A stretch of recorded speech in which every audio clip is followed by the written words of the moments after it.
Hello everyone, Andy here.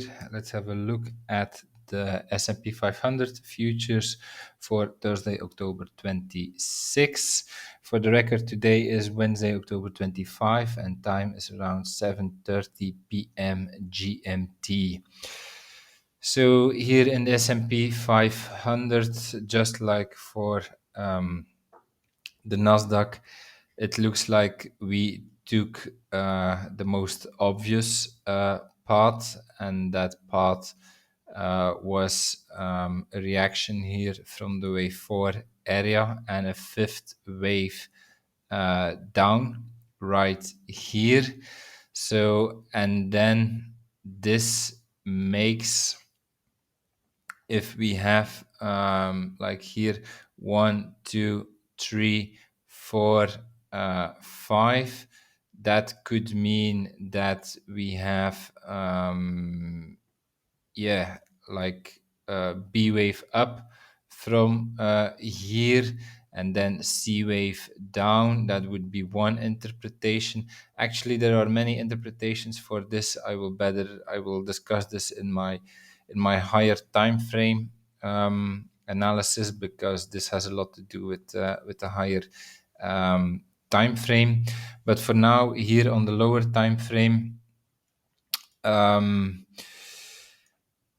here for the moment, if you were able to take the short from the wave 4 area, then you had a nice trade. To be honest, I would already take profit, although the natural path would be to see so a 4 and a 5 down, then we have a complete impulse. But I'm getting a bit suspicious about what I'm seeing in the market, what the Nasdaq is doing, what the other indices are not doing. And like, if we do not get this fourth and fifth wave right here on the lower time frame, it could mean some strange things in the market. I would say, like some kind of reversal, which we would not really expect from here. So much will depend on, do we get this fourth and fifth wave, or do we get kind of a V-shape recovery from here? And if that's the case, then we might be in kind of a strange situation. But so natural path is indeed to have a fourth and a fifth wave right here. And then what would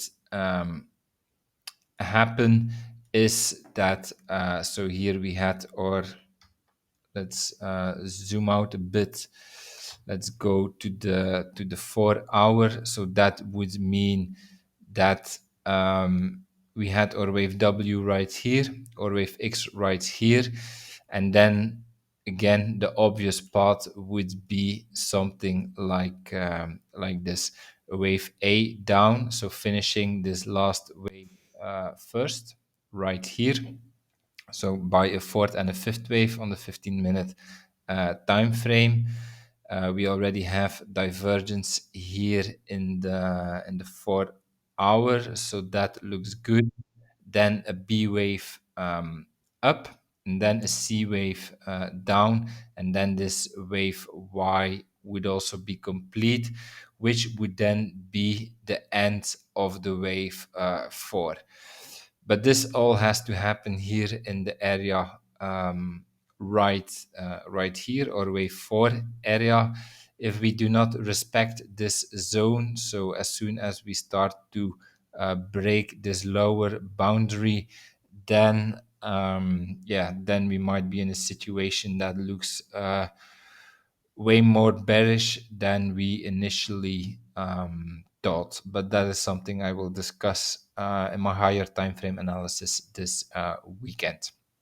Okay, that's it for now. This was my analysis. If you enjoyed it, please like, subscribe, comment to support my work.